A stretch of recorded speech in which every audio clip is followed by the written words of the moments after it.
What's up, y'all? If you and I haven't met, my name is Rico Gonzalez, and you're watching CCP Podcast.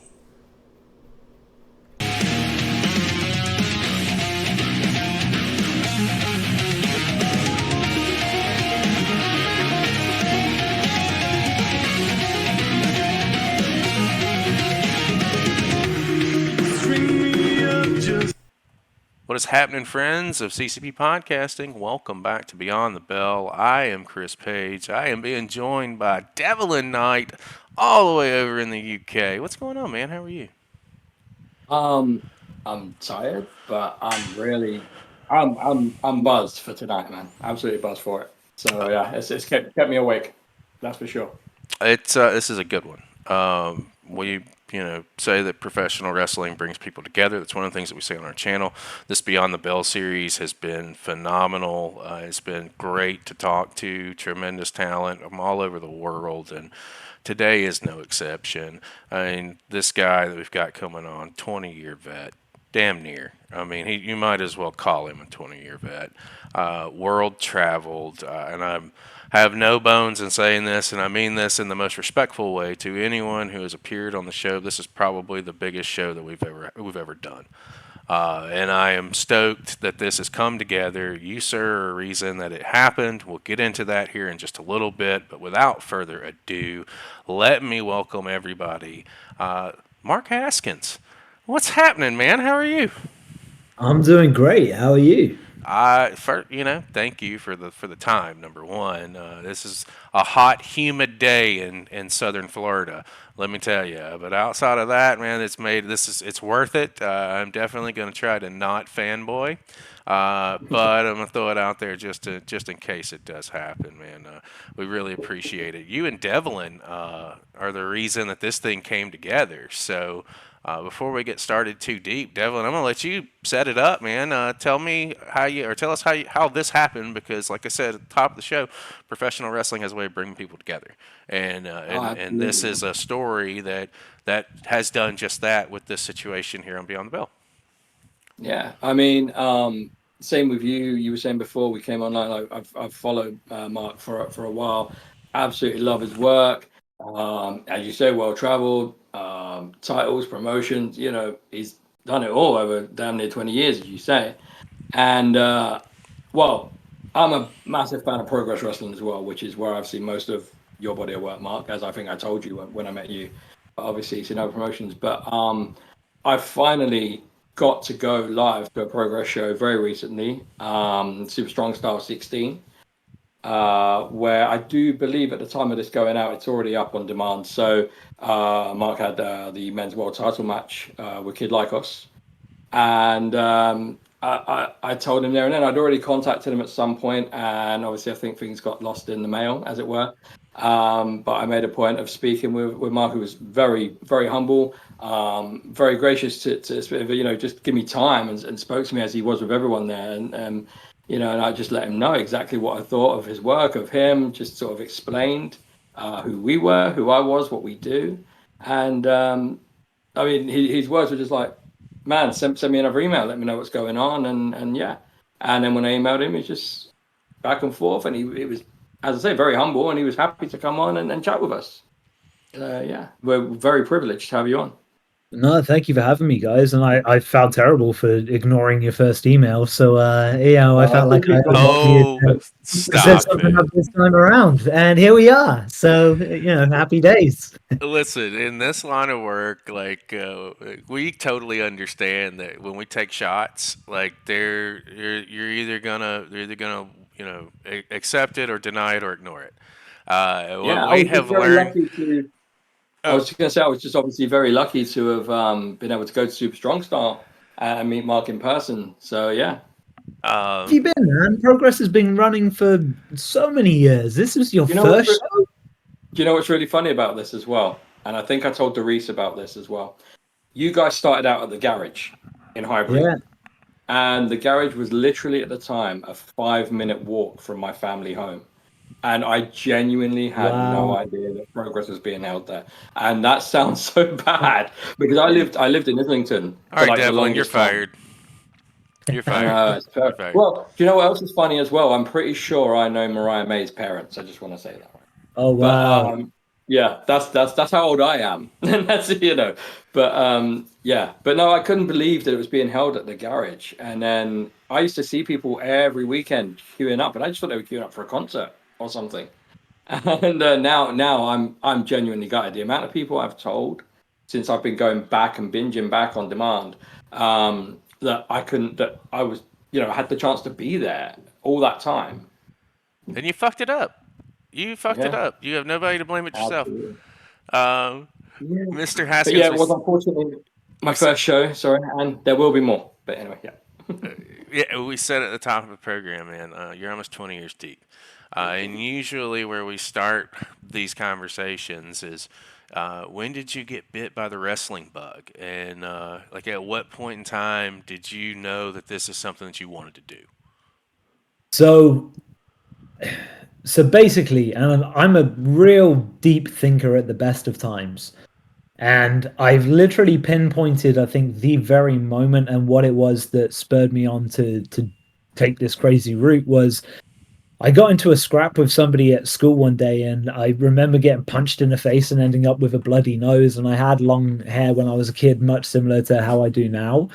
One day I just started collecting the old Hasbro wrestling figures. I'd seen some at friends' houses, and their big brothers had wrestling toys. I didn't really know what they were, but I decided I wanted to be one of the cool kids and start collecting these little figures. And one day, one of my friends came round. He was one of my childhood best friends. He was a kid who suffered with cerebral palsy, and he was a big wrestling fan. He saw the figures, and he was like, "Oh, I didn't realize you were into this. I'll bring a tape round." And the first tape that he brought to my house, and this is how old I am, talking about old VHS tapes. The first match I saw was Shawn Michaels versus The Undertaker in Hell in a Cell. So I really believe that I related so much to Shawn Michaels because of him being busted open in that match. And I guess I saw subconsciously even saw a parallel between him and myself having been beaten up by the bigger, scarier boys. And that's what I saw as The Undertaker was the big, scarier boy. And, I saw myself in the Shawn Michaels of being like the smaller, cockier kind of character, and from that point on I was just absolutely hooked because I saw it as the world where the smaller athlete could overcome the bigger boys basically, and from that point on I was just hooked. And my parents were waiting for me to grow out of it, and they're still waiting now.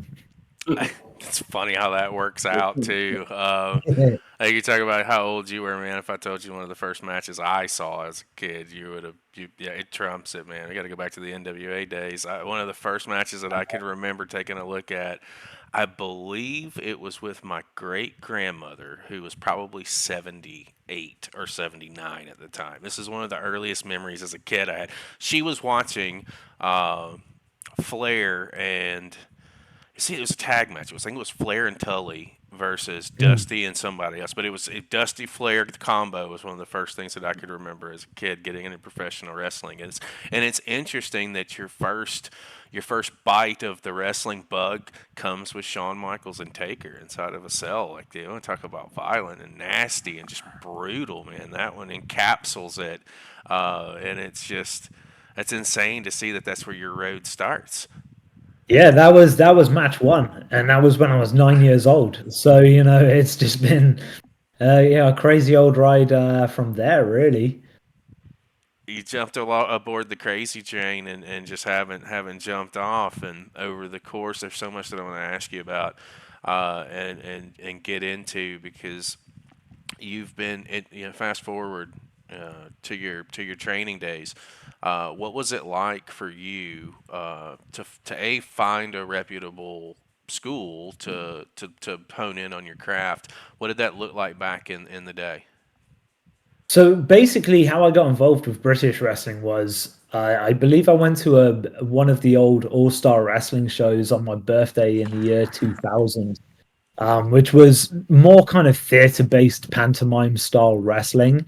And I saw a lot of guys on that show that I ended up inevitably wrestling with. I remember James Mason was in the opening match, and I ended up traveling with him a lot across the years. He's a great guy, a fantastic in-ring performer over here.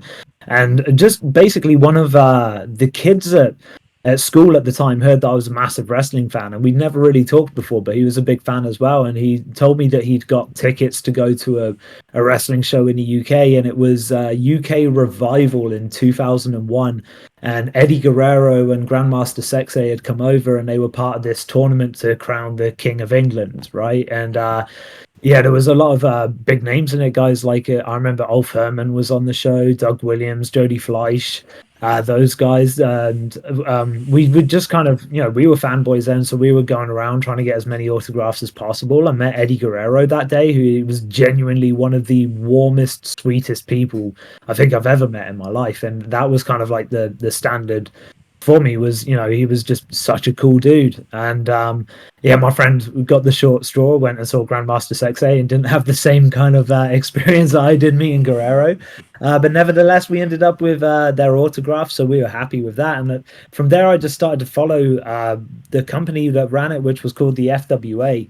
We went to a lot of shows all around the country really, but one day I just approached the tape trader at the back of the show and asked him, hey, do you have any information of where I might be able to start training? And he handed me this brochure for this place called the FWA Academy, which was based out of Portsmouth. Now, they were turning out talent at that time, and the talent were on the shows that I was going to. So for me, it was a no-brainer. I thought, hey, if these are the shows that I want to be on, and the talent that are here are coming from this school, then this is the route that I've got to take. And I did my research as well, because there were wrestling schools that were closer to me, like considerably closer to me. There was one that was like 20 minutes down the road from me, which didn't really have a reputation at all. Whereas there was the FWA Academy in Portsmouth, which was about an hour and a half, 2 hours away.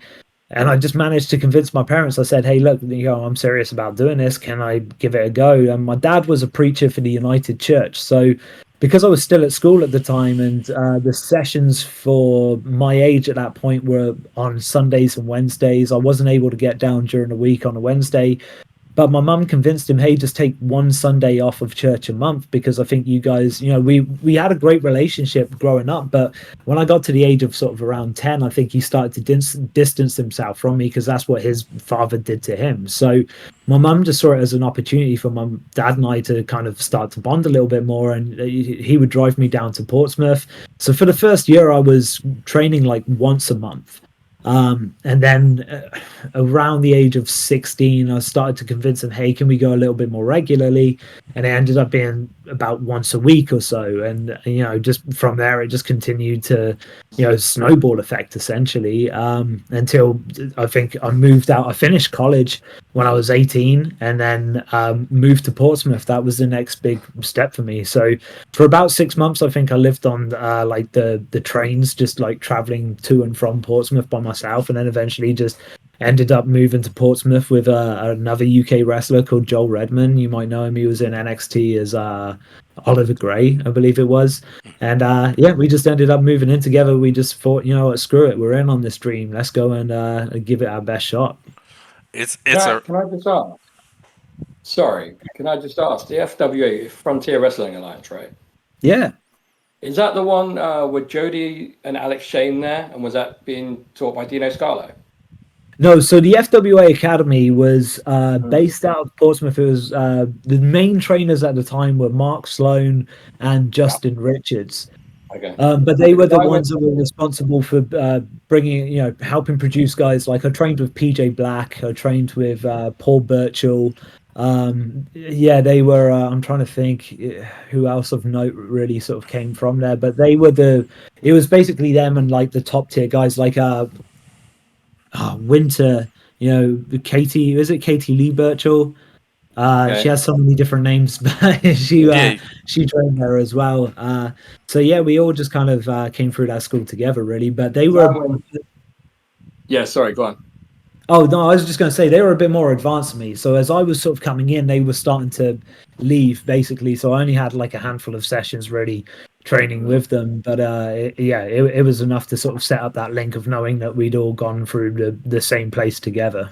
Yeah, of course. No, you just triggered a memory for me when you mentioned Jody Fleisch and Doug, because I went to a training school when I was like 17, and I couldn't remember if it was NWA UK Hammerlock or the FWA, but it was one of the trainers there was Dino Scarlo, and you had Jody there, Doug was there, Alex Shane, show stealer, the original, as I say, show stealer, which I shouted at my TV at Nathan Cruz one day, but because I thought the show stealer trained him at some point, but I could be wrong about that. But I went there and I was there for a while, only a few months, and then I've told the story before, I got really badly injured, but then they found a growth on my shoulder when they were looking at the injury. So I then had to go and have surgery. And by the time I got back, I was saying they had moved.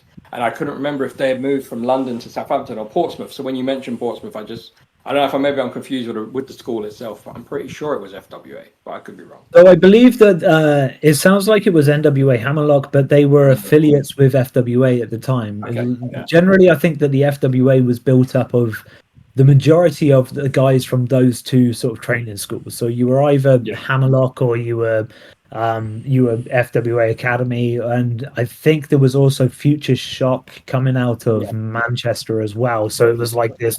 It was almost like they were individual, but kind of still linked because everybody worked together to create the FWA. Okay, yeah. No, just say you triggered the memory. How things could have been different if I had carried on with my training, eh? Yeah. At what point in your early days, we've all been in the ring, and I know when it happened with me, when it clicks and you know that, all right, I'm onto something. When you come out of training, my first couple of matches were really rough, but you start getting more comfortable in the ring, you start getting more comfortable with the people that you're working with, and then it clicks. When did that moment happen for you? At what point in your career were you in the ring and the lights went on that, holy shit, I can really do this, and I can do this at a different level?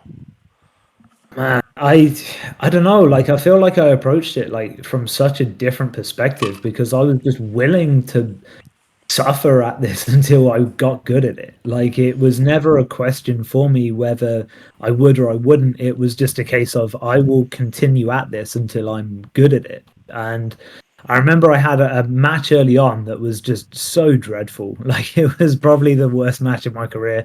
And I just remember it just went so wrong that I got to the back afterwards and I just thought to myself, because it was only a one or two, maybe it was like my third or fourth match. I remember thinking, I don't feel ready for this. So how can I how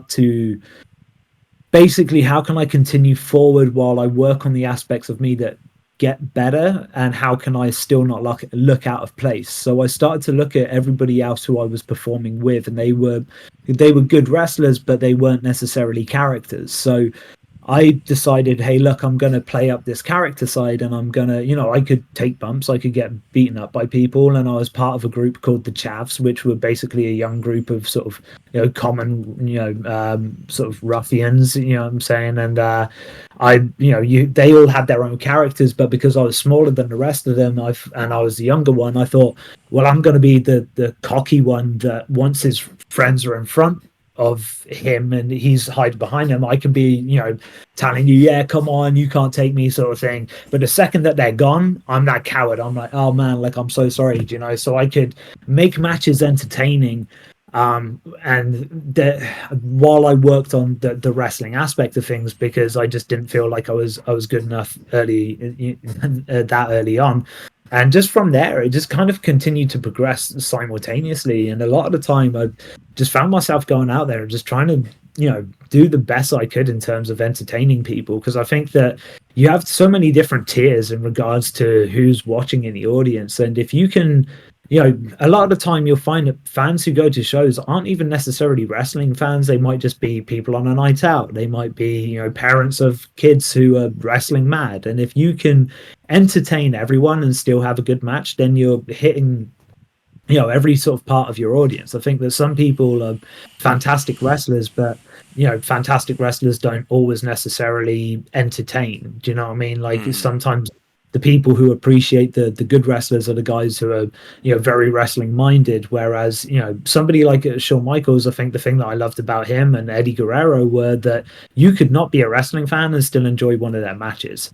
You know, like with the shenanigans that came along with, you know, the whole presentation of it, with the storytelling, you know, involved. That was what I wanted to emulate and still have those, incredible wrestling ability around it as well. Oh yeah, no, 100%. I agree. I agree with everything that you just said there. It makes perfect sense. Dylan, I'm gonna come around to you. I've kind of dominated the first 15 or 20 minutes here, so I'm gonna let you go ahead and do your thing real quick. We'll say something. You was talking about the chavs. You've been involved in a few factions. I mean, even most recently, sort of Lifeblood Legion. Obviously, Screw Indie Wrestling, which was, well, I really enjoyed that one. And one thing I actually was wondering, and I've thought about this as well, and I will ask it. If you could choose a faction to be in sort of now, but literally involved yourself and, I don't know, 3 others from any era of wrestling, who would you choose and what would you call it? Oh, that is a very good question. One of which I don't have an answer for directly off the top of my head. You know, think about it and come back to it. Well, you know what? The thing that I find with any kind of faction, right, is that it's not necessarily about who you want involved, but it's the type of character that you want involved with you, right? Yeah. Because some factions work better than others. So, for example, one other faction I was in early on in my career was a group called the Thrillers, right? Which were Joel Redman, who I mentioned previously, myself, a guy called Yestin Reese, our manager was Gilligan Gordon, and a guy called Ricky Hype, who went on to win The Apprentice over here, and you know, with Lord Alan Sugar, and we were all part of this group, right? And we weren't supposed to work, right? We were literally just thrown together because the shows nearby just needed a group of guys, and so we kind of just got, you know, they literally said to us, they were like, we want you to be like the WCW Natural Born Thrillers, so we'll call you the Thrillers. And that was about as much thought that went into it. And they said, you know, that's it basically. So we went and just put our heads together and we thought, hey, well, we all need new gear, so what color should we get? Well, we want some kind of color that's, you know, different and unique. Well, okay, no one's really wearing purple, let's wear purple. So we all got purple gear. And then one of the referees, Steve Linsky, he had a job, I think, in a hotel at the time, and their uniform was purple shirts. So we managed to flutter our eyelids at him. He raided the stock room, I think, spoke nicely to his manager. We got purple shirts, and then suddenly we became this whole branded faction. And within a year, we went from being just kind of like an afterthought to being the main core group of the company, because we all wanted to chip in and we all wanted to make something happen. And I think that generally, when it comes to putting groups together, you know, there's been people I've worked with across the years, and some people you work with and you're like, damn, this isn't going to work out, because you feel like you're picking up all the work, you're doing, you know, the workload basically, and they're not adding their part. But the best guys to be in a faction with are the guys that just want to make the best out of every situation that they're in. And 2 guys that, you know, pop off the top of my head that I think emulate that are guys like Tommaso Ciampa and Pete Dunne. You know, every time that I've worked with them, they've been so almost non-caring in regards to, like, non-caring in a selfless way. Do you know what I mean? Like, they don't mind how much they do in any sort of situation, because they know that they can still be the best versions of themselves, even if they do nothing at all. So guys like that, you know, are great to work with, because you find that if you have too many egos, people want to take things in one way, or they want to, you know, do something very specifically, and that might be going against the grain of what you feel should be the way forward. Whereas when you have guys that just want to make the best out of every situation that we're faced with, dude, those are the guys where you can create magic. Yeah, no, absolutely, I get that 100%. And you can see that in Tommaso Ciampa, definitely, and Pete Dunne for that matter. And yourself. No, definitely. When you say, you talk about making magic, I mean, like I said, we could circle and go all day talking about a lot of the things that you've accomplished in the industry. So I'm gonna go here for just a second. Who are some of the people that you've been in the ring with throughout your career that you have had that great chemistry with. I mean, not to, I'm going to say this, and again, not blowing smoke up your ass. I haven't seen a bad Mark Haskins match. Like, Thank you, man. I appreciate that. Yeah, I mean, being Tommaso and Pete were two guys who I love being in the ring with. They were both great. I think there's some people who you can be in a ring with and you can have a lot of fun with. And yeah, there's definitely been a good load. And I think that from that sort of 2000, it was really 2015 up to 2019 era in British wrestling. Like the majority of guys were involved. Like we were working so many shows and we were working each other so regularly that uh, there wasn't really anyone that you'd have a bad match with. And especially now, seeing how far everyone's gone to, the heights that they've reached, it's really mad when you look back and think that these were the guys who you would just be wrestling on the regular. I saw a picture earlier today. I think a memory had come up on Facebook of an OTT show in Ireland, and you're looking around the ring and there's Sammy Callahan, there's Pete Dunne, there's Trent Seven, there's Tyler Bate, there's Jordan Devlin, there's Ricky Starks. There's just there's all these guys that you're working on a regular, and now these guys have gone on to be massive stars. It was, I think, a really beautiful time in wrestling. I think that we took it for granted and that we didn't realize, really what we had. Well, I think now it's interesting that you say that, because I'm kind of under the mentality of the state of professional wrestling right now is very eerily similar to the territory days when it comes to independent wrestling, at least here in the States, because there's so many different organizations that you can get in there with that are reputable. Versus, I'm not sure what the scene is overseas. I know RevPro, Sovereign, Progress, North, I think it's OTT. It may be OTP, or it could be OTT. But there's a handful that I know of. But there's so much work out there, and there's so many talented guys that it's almost like we're in a professional wrestling boom right now. And I don't think that I've ever seen it before like it is right now here in 2024. Yeah, and I think that's the beauty of it, is that I feel too often people anticipate that things are going to be the way that things once were, but that's the ever evolving beauty of the business.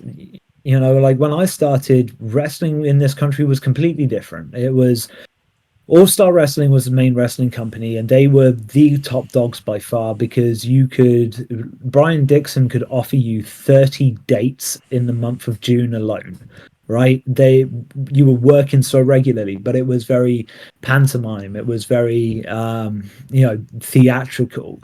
Then you had Premier Promotions down on the South Coast that still did that old World of Sport style of wrestling, and that was completely different. And that I was so privileged to be a part of those shows when I was at that stage of my career, because it taught me a completely different aspect of wrestling. There would be 4 matches on the card, 2 in the first half, intermission, then you would have your main event, then you would have another match, but the last match wasn't your main event. Your last match was more, it would be, say, like a young kid and a veteran versus a couple of bad guys or something like that. But it was, the principle behind it was that if people had to leave early to go and catch their trains, they could still see the main event, and then they had an extra match afterwards, which puts a completely different perspective on shows.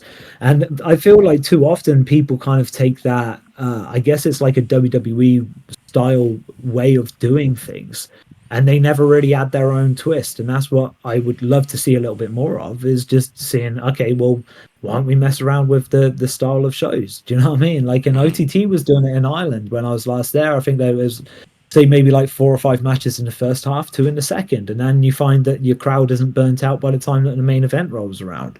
Do you know, that I think that there's such an alchemy of how to whip a crowd up into a frenzy that people don't even really anticipate it, and people don't even really see it for all the minor details that you can do to make a show absolutely great.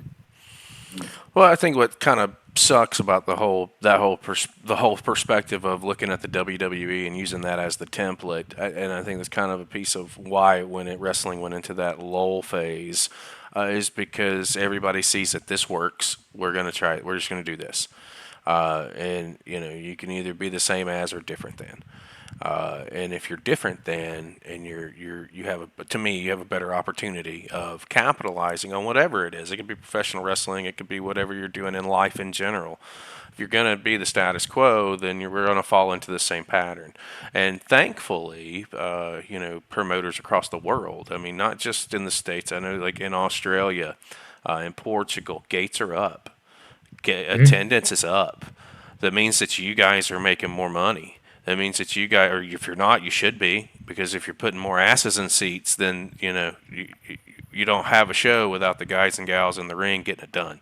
But that's the aspect of the game that I look at now, and as well as the in-ring work. Obviously, I'm more interested in what were the numbers? How many people did you have here? How many people did you have here the last time you were in this town? Are those numbers up? Because that tells me that whatever you're doing, you're succeeding in. And it's just a beautiful thing to see right now, because if we continue this track of being different than the status quo, and the indie scene continuing to blow, guys don't need to sign a contract to make a solid living in the business. Yeah, and I think that's what a lot of guys have done, is that they've managed to make careers for themselves without necessarily having to go to a major company. And I think that's an awesome environment to be in, because I think that what WWE does is fantastic and it's great, but that doesn't mean to say that it has to be the only the only company in town. I think that was why we love being a part of Progress in the last few years, was because it felt completely different. Like, the shows had more of an edge to it. It had that kind of punk rock vibe, if you call it that. Fans came and would love listening to everybody's theme music, and they'd rock out and have a good time and get drunk. And you were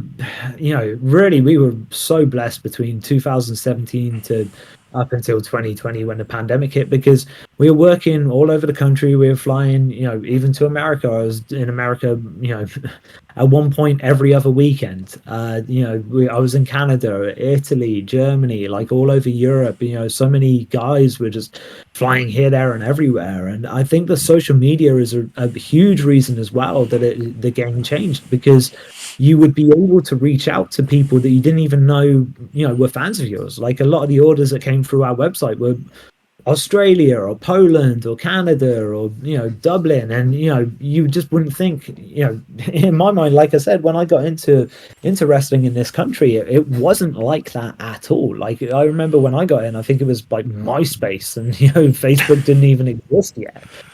So it was, social media wasn't a thing, it wasn't a factor, but now it is. And I think that it allows people to build themselves as a brand. It allows them to establish their product, and that they don't necessarily have to go to the big leagues in order to make a lot of money. If you're smart, there's a lot of money to be made online just by doing your thing, and you get to pick and choose and be your own boss. If that's something that you want to do, then then great, take that route instead. That's, it's not like it, like I said, back in the day, there was one sort of set way. It was like, do the indies until you get good enough, get a tryout, get to the Fed, make a ton of money, and then, retire. And that, fortunately enough, that isn't the only way, really.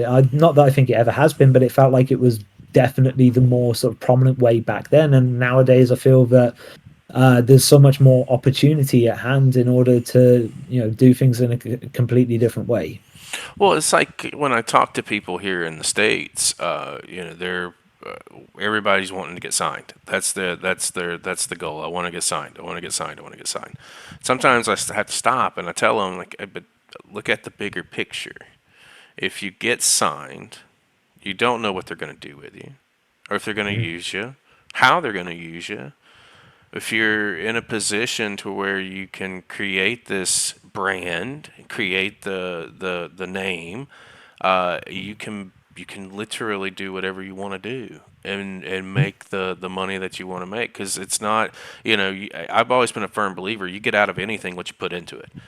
If you're not prepared and you don't want to go travel and you don't want to take the booking, well, then that's kind of on you.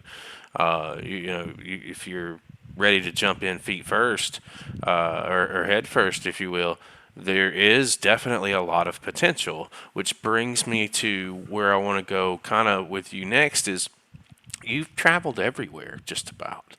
You've done a lot throughout your career. When you first started to leave the country, right? What did that look like to you? And when you start going to some of these different locations, like here in the States or Poland or Australia, what was the environment like when you would visit the locations on your first little tours? How did you react to it, I guess, is probably the better question. So I believe my first international booking was for WXW in Germany in 2007.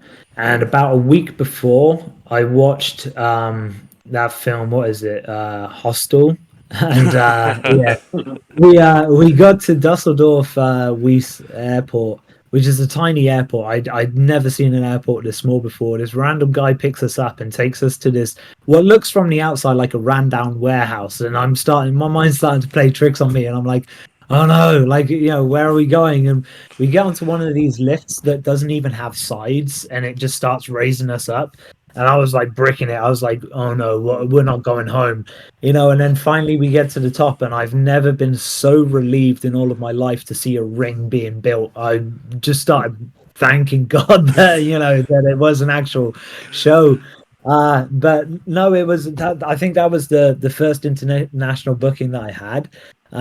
Yeah, and it was so weird because looking back at that time, I knew exactly how I wanted my career to go step by step, and I literally manifested it. I remember thinking, the back in the day, it was guys who broke out in their territory, and then they started to go abroad to places like Germany, where conventionally there would be like these tournaments.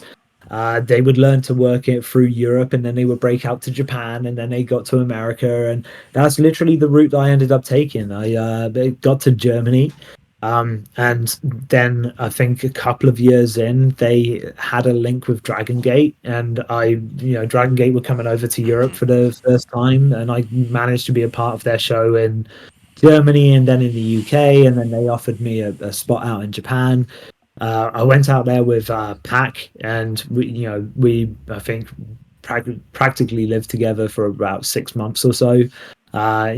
Trained out there, did the shows, and then from there, when I came home, they had said, "Oh, you'll come back in about 4 months' time for another tour." And then I think about a month before the tour was supposed to happen, either got pushed back, but fortunately enough, I think TNA were doing a European tour at that point, and they were interested in using me. And I heard it was directly because they'd seen that I'd been to Japan, and they thought, okay, well, that's a good sign. Let's have a look at this guy. So there were 7 dates with TNA throughout Europe. I, got into the ring with the guys, and I think on night 1, I was anticipating, they'll just put me in there with like a local guy or something and just kind of see what I'm capable of.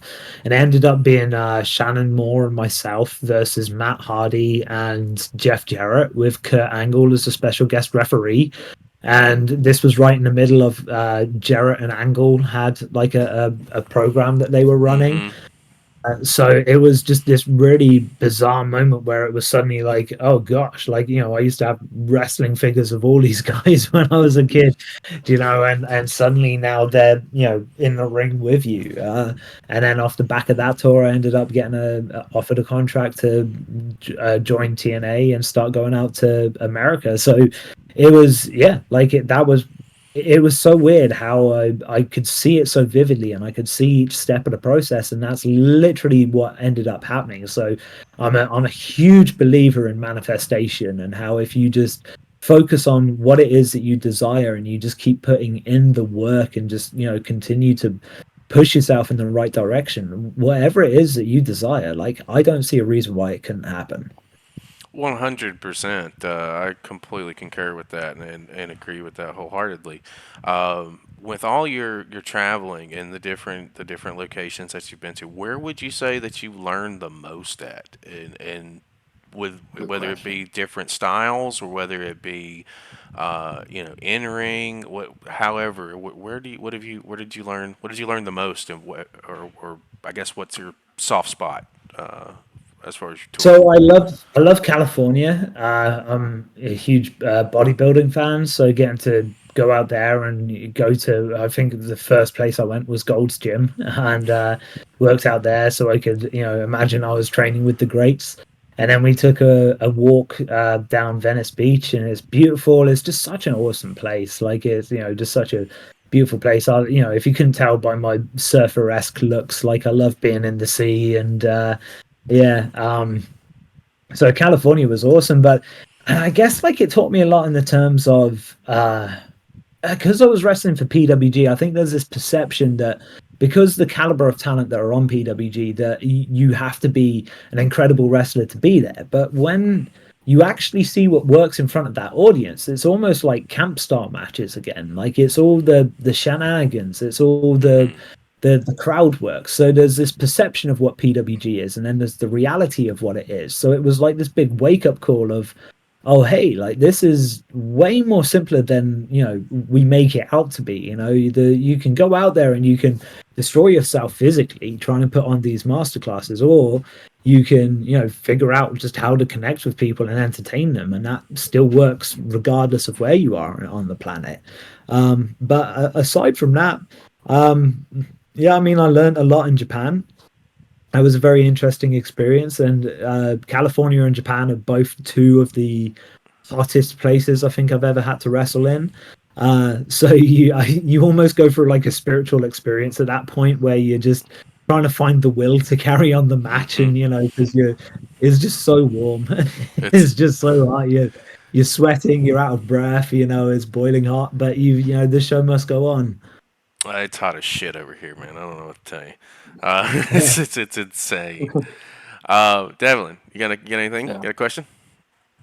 Well, to be honest, the one you asked just now, I was gonna probably ask sort of in terms of the best sort of where you've learned the most, or what you've learned in specific aspects. But which of these places had sort of the best, I guess, going outside of the ring now, sort of the best culture, the best sort of things you took in, I guess, life wise? Because I would think it would be somewhere like Japan, but well, it depends what you like. I'm a country boy, so being in Japan, it's predominantly city. So at some point, I think I just kind of got a little bit miserable with it, because I was like, man, I just want to be barefoot on the grass and just running through fields with the wind in my hair, sort of thing.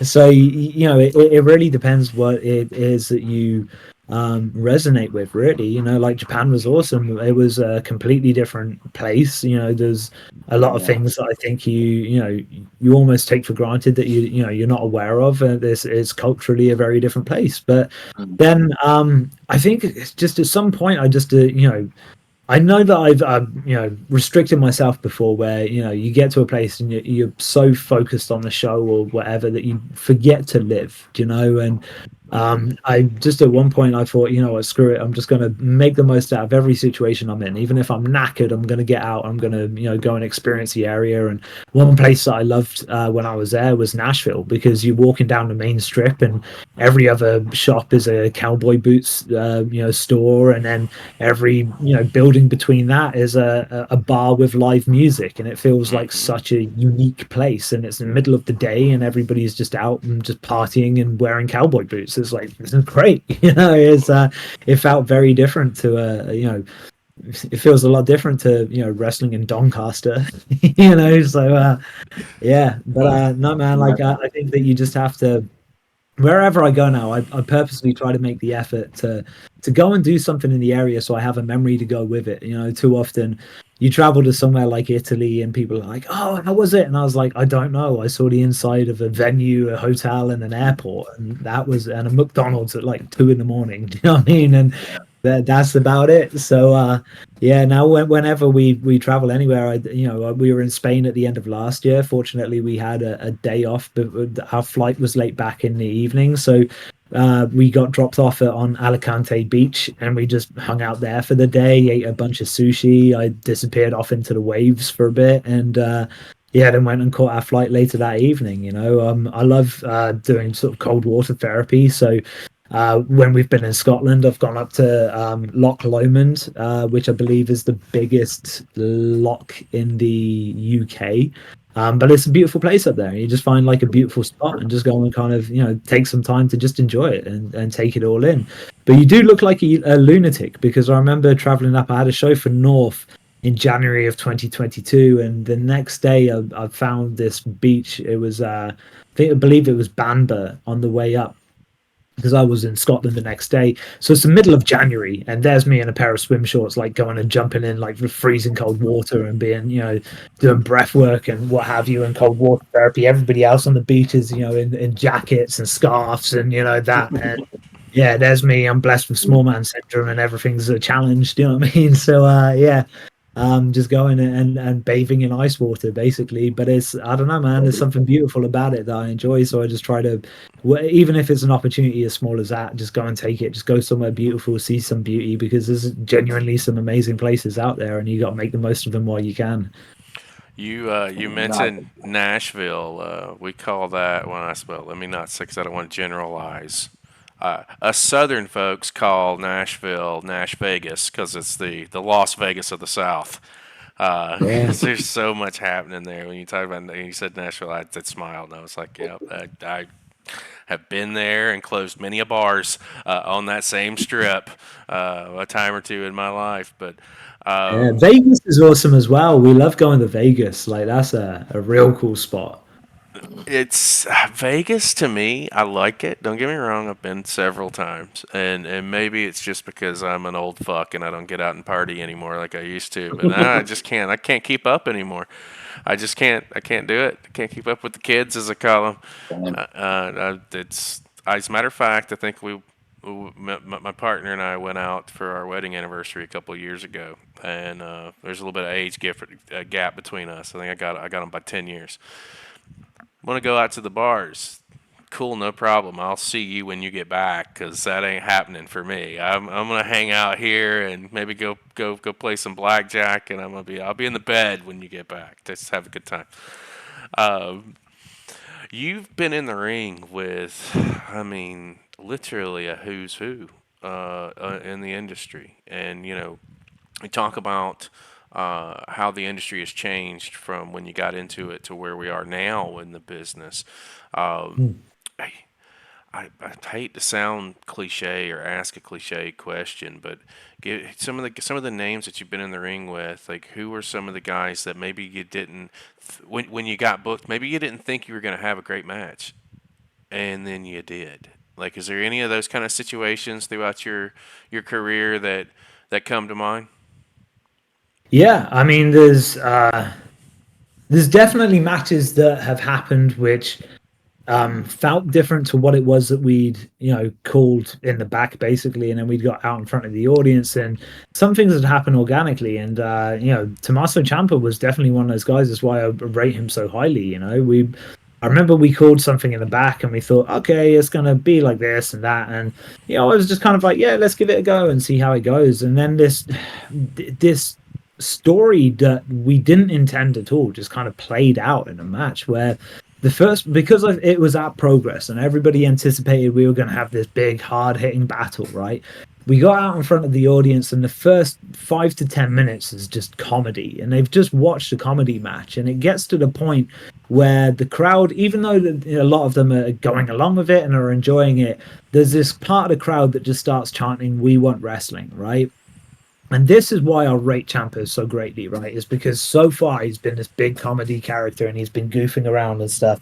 And he just jumps onto the apron, and he'd just been signed with WWE, and he just gets up and he just says, "Well, as you all know, I work for World Wrestling Entertainment now." And everybody just starts booing, and this thought just came into my head, and I thought, oh, you know what, I'm going to put this company over. So I walk over and I go, "Hey, I don't know if you've heard, but I work for this company, and this is Progress." And then everybody cheers, right?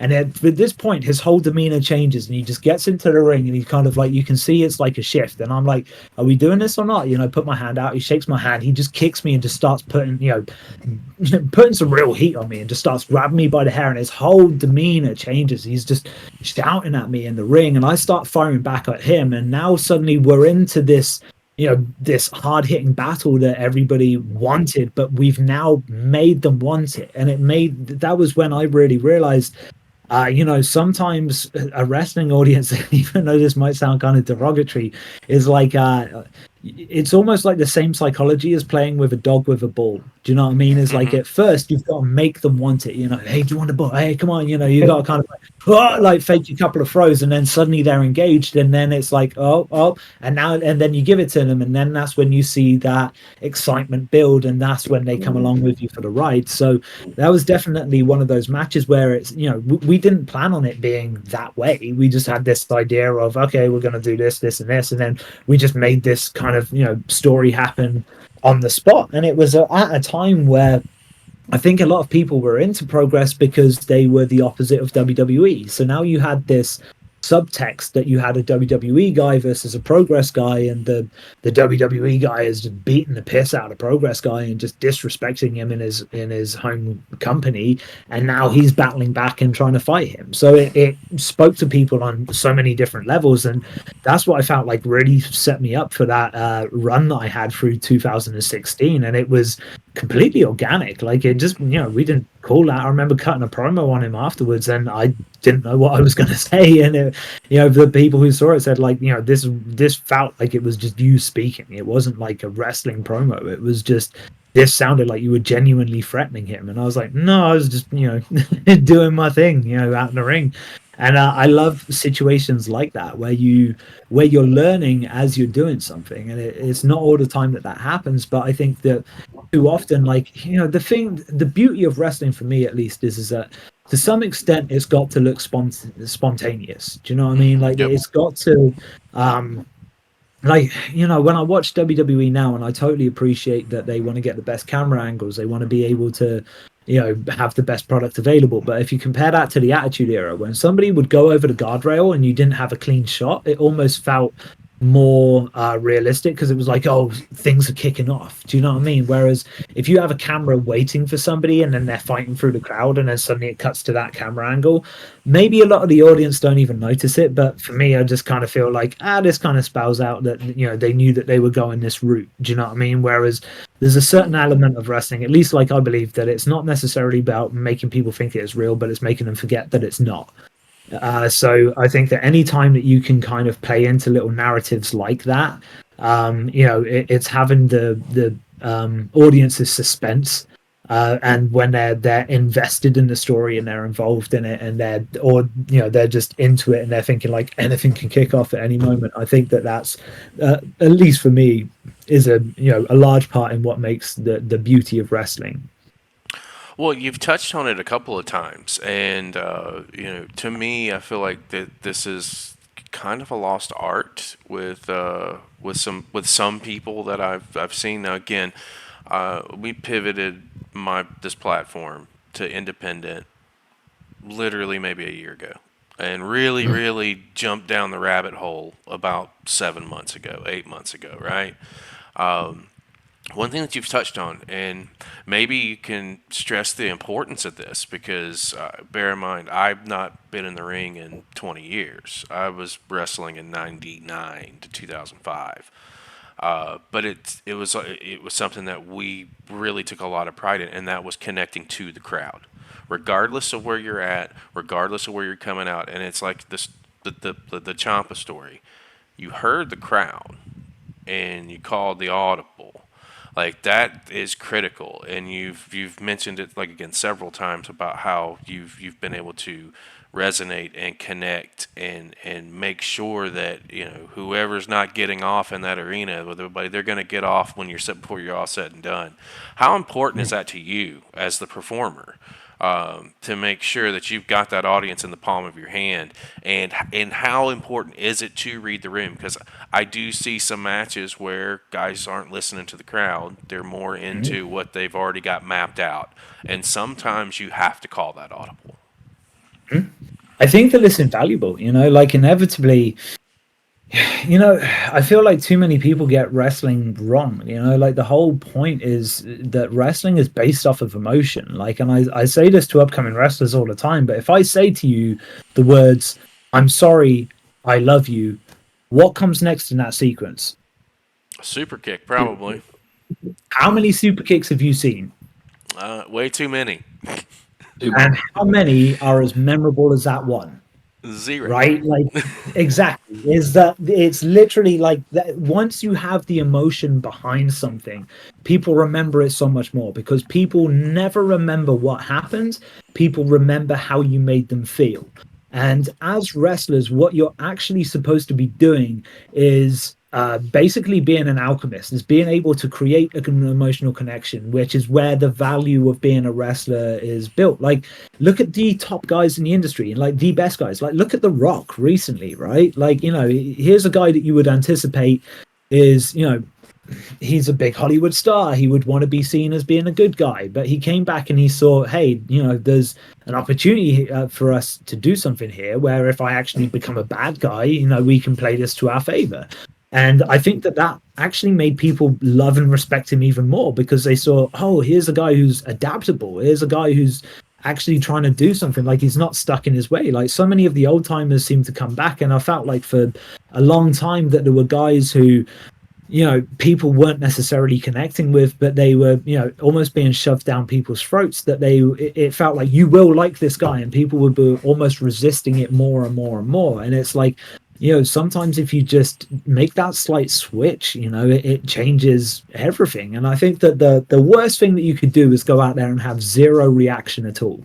Like, I don't care if I'm cheered. I don't care if I'm booed. I care if people are invested in the match or not. And I think that inevitably that's what it should come down to, is that's where the money is if people care, then they'll pay. Do you know what I mean? Like, humans are really irrational people. Do you know what I mean? Like, I literally, before I got on the call with you guys, I was walking my dog Duncan. You might hear him in the background here. He's a golden retriever, and we bumped into a lady who who had a French bulldog, right? And she was telling me that he'd had to have so many operations across the years and that she's spent an absolute fortune on him. And you think, like, realistically, if your dog's getting old and you're spending a lot of money on him, it's like, but it's a pet. You would never say, no. Like, you love them unconditionally. Do you know what I mean? So you're gonna spend a ridiculous amount of money on them, even if, like, the logical thing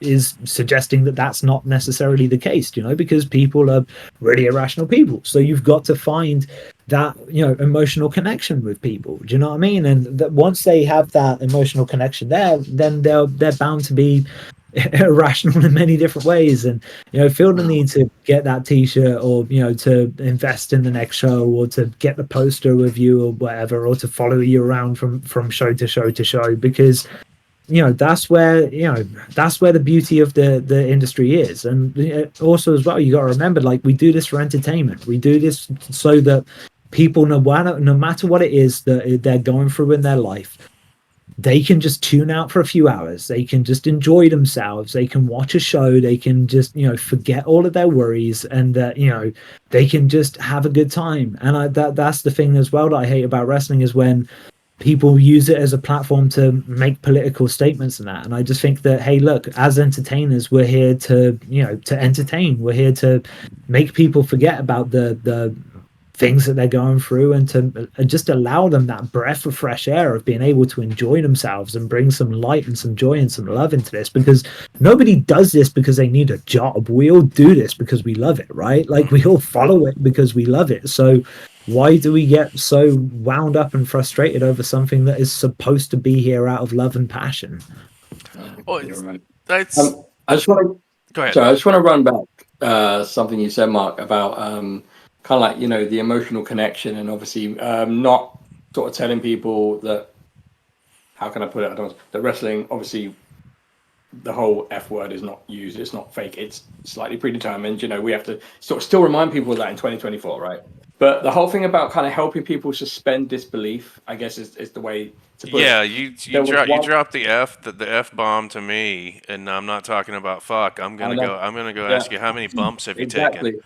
How many ladders have you fallen off? How many cages have you jumped off? Don't tell me that. The amount of times I've had this discussion with people that, you cannot say, you can use another F word if you're going to go down that route and say fixed, which is just a slang word for predetermined. But it's not even that. The fact is, sometimes it doesn't even go the way it's supposed to go. As you've said, like, things change in the ring. It's a performance. It's theater, but it's also in sport, and it's hard, and it's you know, it does bloody hurt.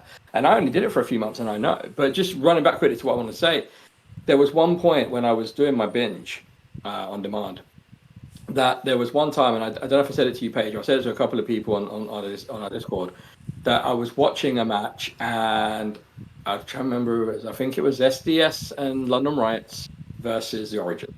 And there was one incident that I found myself for the first time in a long time while watching wrestling, actually shouting at my TV. And it was an incident where the commentators, I think it's RJ Singh at the time, was saying that Rob Lynch had just come back from an injury, and it injured the area between his neck and his shoulder. It was quite serious. He had been taken to hospital during the match. And I think it was a match they had at it's not Download Festival, I'm not sure. It was one of the festivals. But anyway, so he'd just come back, and I can't remember which wrestler it was on the Origin, but they German suplexed him, and he'd landed at a certain angle, and the way they played this out was freaking awesome. Like, it was brutal, but it was amazing, because you still had the action going on outside the ring, but you had everyone running down C. Lynch, and even RJ came off the commentary booth to go down and see him and to check on him, and like, it was being said, you know, he's actually injured, but they're carrying on. And it was like, you know, and I was like, wait, is this a work, or is he actually? And I couldn't tell. I genuinely couldn't tell. And it's that kind of thing where someone like the commentator goes down and gets involved and pulls someone else out of the way, and, you know, the workers are there, the crew guys are there, and they're being moved out of the way by someone more senior. And then you had like Dave Mastiff suddenly try and go after Rob Lynch, like while he's being carried back to the back, and trying to hit him, and people are trying to separate him. You've even got producers with the headset, and they're trying to, you know, stop it happening. It's like, you don't know. And the thing is, with say WWE, you wouldn't get something like that where someone running the camera is trying to stop an incident. You know, they're not supposed to get involved, you know. But when you get that in progress, it's so much more, there's so much more investment there, in my opinion. And that kind of brings you back to, I don't want to say it in this way again, it's like real wrestling, but it's like it's entertainment, but on a whole nother scale for me. And then when I saw, I think it was El Ligero, go for Rob Lynch up on the ramp, oh man, I went insane. I'm like, he's actually injured here. Have you guys not had the call not to go for him? And I was like, I actually found myself like reacting like that, and I was like, no, wait a minute, dude, calm down. It's clearly. And then when he picked up Ligero, Rob Lynch stood up and threw Ligero off the stage. I was like, right, there you go. Back to your regularly scheduled programming. But the way it was worked was so awesome. Like, my suspending disbelief just went out the window. And it was just like, I felt so awesome after that, because it was like, it worked for me. It worked on me. And it just, you know, and that's what should be happening. It's not about, again, not about putting to people that, oh, you know, it's not real, you know, it's real, but it's about kind of suspending that disbelief. And that's one incident that I've seen. And there was a couple more at Super Strong Style. There was one incident, I can't remember exactly what happened, it was standing right before me, and that was between you and Kid Lycos. It was the incident where, as I say, it's on demand now, people have seen it. If you haven't, tough luck. But it was an incident with him and Lycos 2, and then you and Vicky. Where they were going to go out and you guys kind of did the separation thing, and it was just like, just little things like that, just little touches like that kind of make big moments for me.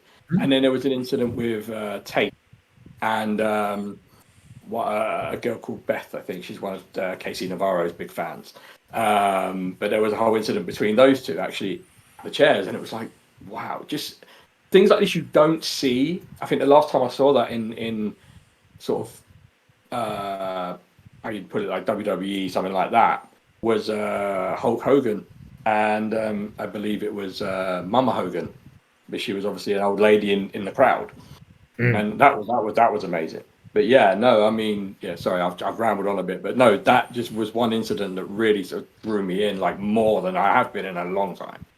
Well, it's weird, isn't it? Because I feel like wrestling a lot of the time has this, it almost goes hand in hand, that people always want to say, hey, it's fake. And it's like, Well, no, I mean it's still very physical. Like unfortunately physical. It hurts more than you might think it does. But like nobody goes and watches a movie and says, "Oh, they're just acting." Do you know what I'm saying? Like you go for the emotional roller coaster, and that's the beauty of whether it be film or music or whatever it is that you're into. You can get emotionally involved in it, and that's I think the point is that.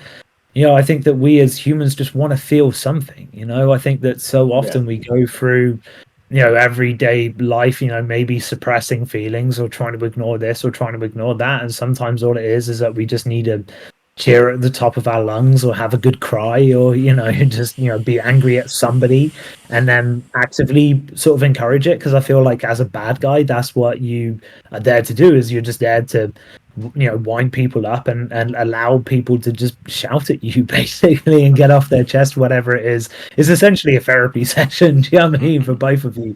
That they got to get it off their chest. And I think that that's too often I think that that's the part of wrestling that's overlooked, and I think that like I say, like the beauty of it is just kind of creating those moments where people feel something, and I think that that's kind of the lost art of things. And the thing that the way I always bring it down to is this, right, is like everybody in the audience can think, hey, this is fixed, it's fake, it's whatever, right? But the second that glass shatters, there's not one person sat down in their seat, and that's the most important part, is like regardless of what they think of it, when somebody like Stone Cold comes out, or whether it be The Rock, or whether it be whichever big star here, everybody loses their minds. And it's whether that's regardless of whether they think it's theater, whether they think it's a sport, whether they think it's a hybrid of the two. It's having that emotional connection that people feel so strongly about somebody that they're gonna go along with them for the ride. I mean, strong style wrestling and Brit wrestling in general has always been a lot, I guess, harder than American wrestling. You still get the flips and you still get the Hurricane Ranas and the Insiguri's and things like that. But God, I mean, do you ass fat get the flipping chops and the slaps and obviously the European uppercuts and the forearms? Man, you don't see that much in WWE and AEW and things like that. Or you do a little bit more in AEW nowadays. But for Progress, I mean, like I said, my first time there and being that close, second row in, like right where the Suiciders come and things like that. And yeah, man, having my beer spill over because everyone's telling me to move out the way when chairs are getting trashed and you're seeing drops, man. Anyone that says it's fixed or I will tell you to go and watch a Progress show and be in the first or second row opposite the aisle. Because, man, like, you will see for yourself there how much you guys put your bodies through. And things like that. Even I've actually got a video of you diving on Lycos, and God, that was like, I couldn't even picture myself the amount of training I might have had between 17 years old and now, flying like that at somebody, man. So yeah, anyone that says that stuff's fixed, boy, just watch how these guys put their bodies through. Well, it's entertainment at the end of the day, ultimately. And like again, I don't want to keep circling the bandwagon of real or what have you, but it's just one of those situations to where like my question would be, Mark, how's your knees? How's your back? I bet you that shit hurts, huh? How fake is that? It's not. You know what? I'm actually very blessed. Like I'm feeling great. Like I said to you guys earlier, like I'm 35, I'll be 36 in a couple of weeks. I keep running into people who I went to school with who look like haggard old men. And, I've said to Vic, oh, do you see that guy over there? Yeah, he was in my year at school. And she's like, that old man, like he looks terrible. Like, are you sure? And I think that like Marty Jannetty said something to me years ago. And the older I get, the more true it rings, right? He said, wrestling keeps you young. And I think that, there's something in that. Like when especially for myself, because I was a very physically active kid. I grew up in the countryside, so my childhood was spent, building bases in trees, like, stealing my dad's toolkit and running down to the local wood yards, taking the wood off of their fire pile, and then going and building a tree house somewhere, or jumping off of hay bales, or riding my bike, or whatever, getting up to all kinds of things I should not have been getting up to, when you're a kid.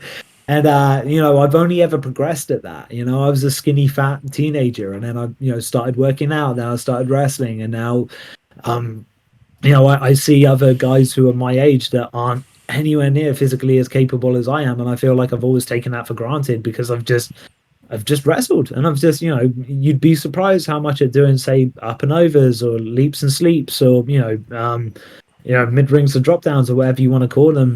Just being able to move around, like, it's genuinely, I think, mind blowing for a lot of people. Like the average person never really goes through that kind of level of physicality.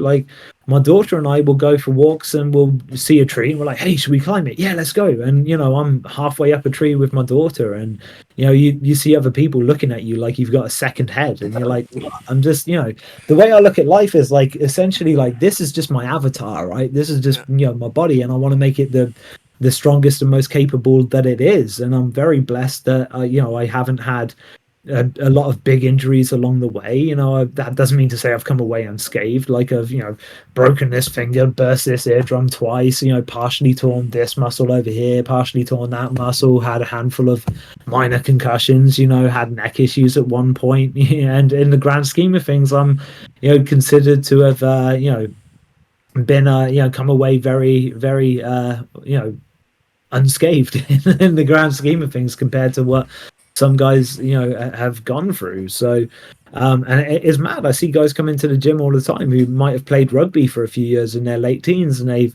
got herniated discs, or they've got this issue or that issue, and then I'm like, damn, like, you can't do this stuff. Like, I've been doing this every weekend for the past 18 years or so. So it's I'm definitely lucky. I thank God that he's taken care of me as well as he has. Well, it's one of these situations nowadays, like, even coming into 36 for you, like, you're not even hit your prime yet with the way it is modernly now. And this is something that I always bring up. It's in with your case, it rings truer than most. You've accomplished a lot in 18 years, and you're 35. Now, think about how scary you're going to be in the next 5 to 10 years. Like, your best years are probably ahead of you. They're not even close to being behind you. And with the state of professional wrestling where it's at right now, especially the indies, it's scary, because you have the possibilities of getting out here and making a shit ton of money and doing what you love. And with the longevity of wrestlers today, especially if you take care of yourself, which is why, what brings me to that is because you just said that you're surprisingly in really good shape and not nearly as roughed up for bumping for 18 years. Essentially, like, it means that for you and for Brit wrestling scene, like, the future's bright. You've got yourself. Obviously, I watch Leon Slater. I watch Michael Oku. I watch. There's a handful of you guys that I watch, and then who you're in the ring with is someone else that I'm introduced to, right? Because I'm more familiar with the scene here in the States. Like I said, I went back and started watching back some more of your stuff yesterday.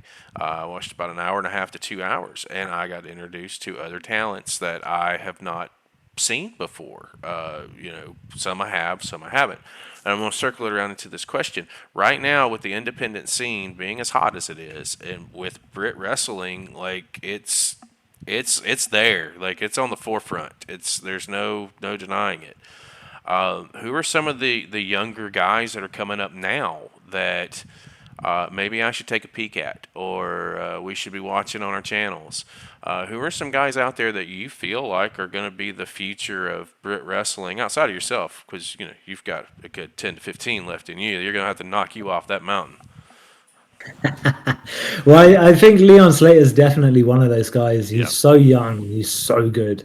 Like, he genuinely is, and he's a good kid as well. Like, he just seems so chilled, and just it's like he gets it scarily well at, like, such a young age. So the moment that he gets more and more experience behind him, I think the sky's the limit for him. And his tag partner, Man Like DeReese, I think, is also very good.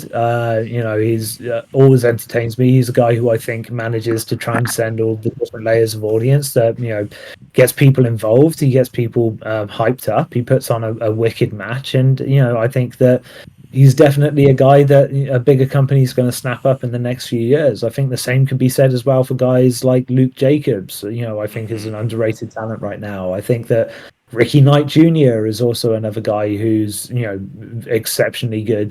And I think that's the reason why they, got to the finals of the Super Strong Style 16 tournament, was because they are the next crew of guys that are going to be coming through and really stepping up and making a name for themselves, and there's a good handful of guys who I think that you can see that kind of desire in. There's another guy, Harrison Bennett, who formerly known as Bino. I've worked with him in the past. He's a guy who I remember when I worked with. I saw him at a show the other day. Like, the difference between the two is like night and day. Like, he's come along so much, but he's one of these guys who I don't think necessarily has the same level of platforms necessarily as the other guys who I've just mentioned. But I think that he's definitely somebody who could go very far, and they're all young as well. There's time for these guys to mature and to find their own way, and I think that. Yeah, time will tell, man. Like, there's a lot of guys here who I think are just a few years off of making bigger names for themselves. And once they get that exposure and once they get that experience, I think that within the next few years, you're going to be looking at another boom period in British wrestling. I absolutely, I can't deny that 100%, and that makes me happy because if there's boom periods anywhere in professional wrestling, it's just right now, for me as a fan, I said it at the top of the show, I have not seen wrestling where it's at right now. I've not seen it more hot, and I was around for the Attitude Era. Don't get me wrong, that was great and wonderful, but that's the Fed.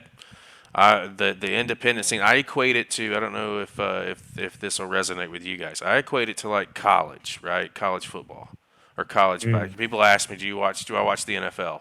No, I don't. Why? Because you already have a contract. Why the fuck are you going to come out here and give me everything you got? Versus I'll watch college ball because you guys are trying to get that contract, or you're trying to put more. You're going to put more into it as far as equating it to sports. I do that same thing with wrestling. The independent scene, I'm more willing to go put my money down on an indie show versus a major show, because I feel like I'm going to get more out of the independent workers, because that mentality of I have to get out here and get it done. I have to impress. I have to not only impress or connect with the crowd. I'm just going to get more out of it, I feel. And that could be a delusional, optimistic statement, but that's just me and how I equate things. And Brit wrestling is something that I'm going to pay a lot closer attention to, being here in the States. That's one reason why Devlin and I work very closely together on the channel. I can't be everywhere, but I can find people across the world who share the same passion for professional wrestling that I do. And because of the connection and because of professional wrestling, it's got us this conversation today. And truly, I'm not going to take up a whole lot more of your time, because I know it's probably after midnight where you're at, on your side of the world. And I am very grateful to have had the hour or so that we've had with you, and just to be able to talk to you about wrestling and you and the things that you've accomplished. And I'm sure that we didn't even scratch the surface, and I'm well aware of that. But it's just one of those situations to me that. The next 10 years in the industry, which would kind of lead me to one of the last questions. And Devlin, if you've got something else, we'll come over to you so you can get it asked in. With where we're at now and how the industry has grown, what can we do, whether it be the fans or the talent or the promoters? What can we do to ensure that this boom that we're seeing now is something that doesn't go away? Something that doesn't fade into the background? Is there anything that you think from your perspective? I think that one thing that I say to a lot of the guys in the back, especially, is that you have to attack things with like this super ambitious sort of mindset. Do you know, like when the boom happened in British wrestling around 2016 onwards, was because a lot of guys kind of came up at the same time, and we didn't have a lot going on in the UK at that time. But so a lot of us were going abroad. We were going to different places. I'd been to Japan. Guys like Dave Mastiff had been to OVW. The guys like Pete Dunne and Mark Andrews, I think, had gone stateside as well, and were coming back. And there were all these different people putting things, bringing different little bits of knowledge together, and we were all just hungry for it. That was it, is that we were all just trying to step up and be the best versions of ourselves. And then we started to realize, well, we can play off of each other, we can make the best versions of others and the best versions of ourselves along the way. And sometimes you're going to feel like you're sprinting when you don't even realize you're in a race, right? And I think that sometimes you see it with people where they look in, say, a crowd, and it's not what they were anticipating, so they think, oh, I'm going to phone it in. And that's where I've never taken that route, because I've always thought, hey, look, the people that are here, they've paid to see us, like, so give them a show. If they all go away, never undervalue word of mouth advertising. If everybody from a show goes away and brings back one more person, you've doubled your income. Do you know what I mean? You've doubled the amount of people at the show. And that's what, when Progress started to get big in this country, that's what they were doing, was that they were just going out there and putting on moments and putting on incredible shows for the people that were there, and having things, talking points that got people interested and coming back to the next one. And that's what you have to do, is that you have to just maintain this super ambitious perspective on things, and just continue aggressively attacking your ambitions, and just keep driving things forward. If you're only making so much, some people get disheartened by that, and then they're like, oh, well, it's like toys out the pram. It's like, well, no, just work harder, like add more value. Like once you add more value, then, you're going to make more money. Like that's it. Do you know what I mean? Like, figure out how to get something over, like create more of an online presence, and that's what I think that a lot of people have seen but don't necessarily understand. There's a lot of guys who, like, look at what's happened with Joe Hendry recently. He's he got one of his theme song to into the charts over here, and like that's pretty mind-blowing. Like it's and that's all from just like online and making a whole deal out of himself. And now you've got this contingency of fans that rally together, and that's really the beauty of the wrestling community, is that when they believe in something, like they really do come together and do what they can to make it happen, as ridiculous as some of the things might be. And that's the thing, is that you just have to be super ambitious with it, and that you just have to continue to keep striving forward and just trying to make the best out of every situation that you can do. As far as as the fans, I don't know, I guess just continue to support British wrestling. Like the fans speak with their money. If something's good, they're there. If it's not, they're not. Do you know what I mean? So but I would say as well is that don't disregard everything or everyone. Like if there's a show that you dislike, cool, just maybe don't go to that show. Do you know what I mean? Like if there's people that you don't want to go and see, cool, don't go and see them, but there's still the rest of the show, and there's still a bunch of hardworking guys that are out there trying to do their very best, who are good people that are trying to make the very best out of the situation they're in. Cool. You know what I'm saying? Like I think that too easily people get tarnished under the same brush, and unnecessarily so. I think that you've got to realize that everybody's human, everybody makes their own mistakes, and their own has to make their own path and their own journey through life, and that inevitably when it comes to wrestling, we're all involved in it because we love it, and the fans come because they love it, they're passionate about it. So that's what that time is there for, is to just let your hair down, have a good time, enjoy yourself, continue to support it as much as you can. Like if you can't come to shows, cool, there's on demand. Do you know what I mean? There's always following guys on Instagram and Twitter and all that kind of stuff, because you don't realize how much of an impact that you can have, whether you're a fan or whether you're a wrestler, like on so many different levels, and on to so many different lives. So I think that you just kind of have to stay with it. Sometimes there's going to be there's going to be night and there's going to be day, you know, and things can get dark before things get lighter, and that's just kind of the, you know, the rhythm of life. Do you know what I mean? There's ups and downs, so you just kind of have to stay with it and remember. One of my favorite quotes is, "This too shall pass. Whether it's good, whether it's bad, this too shall pass." You know, but you can keep going. That is 100%. Devlin, you got one more question, and we'll get ready to tie a bow on this. So the problem is I've got two tiny ones. Okay, go ahead. Both wrestling based, nowhere near as deep as that, and I really would have liked to have left it at that, but I do want to ask the two. Sure. They're more based on sort of like your career, Mark. Just little questions. So obviously you've had different monikers, you've had kind of different gimmicks, I guess you could say. But is there ever any you've thought about, like gimmick wise, that you've never actually sort of put into practice, but have thought it might be a good gimmick for you or anything? Yeah, there's definitely some that are just really bad ideas that I want to see done anyway because I think they'd be hilarious. And yeah, some rightfully so, some not so much. But no, like the problem is when you have a creative mind, like you can never settle on just one thing. You know, you're thinking like, oh, how have I? It, you know, it's like create a wrestler on a video game, right? It's like I'm gonna build one this way and then build one that way, and yeah, I will say that some of the stupidest things that I would have loved to have done early on, the Chavs wanted to be rebranded as a fruit bowl, so that you had an apple whose finishing move was the apple tree of woe. You had a tag team that were pears, and then you had a banana whose moves were the fruit and fiber driver, the banana split legged moonsault, and the banana rana, right? And yeah, it was just guys with too much time on their hands coming up with the dumbest ideas that we possibly could and be like, oh, this would be amazing. Though, that would have worked. I guarantee Probably. it would have worked. Yeah, probably. That's amazing. Okay, one quick one, last one. As you said, they want to do a tag team called the Bears. Now, obviously, you're amazing. Obviously, solo or in a tag team. You've had a couple of tag team partners. You've been thrown into a couple of tag teams, etc.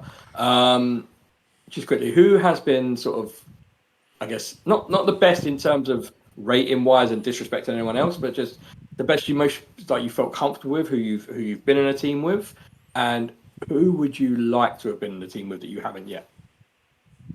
Oh, that's a good question. See, for me, I think that the beauty of tag wrestling is that I always love it when two characters are different because I think that it can add so much more of a dynamic situation to, you know what I mean? Like it can make things more interesting. It can make things more exciting. And, you know, once again, dumb tag team ideas. Bad Bones, who recently passed away, last time I saw him, we were making jokes saying that, you know, because my nickname is Skins from Haskins, you know, that we'd be a tag team called Skins and Bones, you know, and yeah, and unfortunately that won't happen now.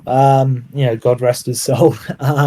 But no, there's you know, if I'm being real with you, like I think, you know, the best tag partner that I've had so far would be Jimmy Havoc.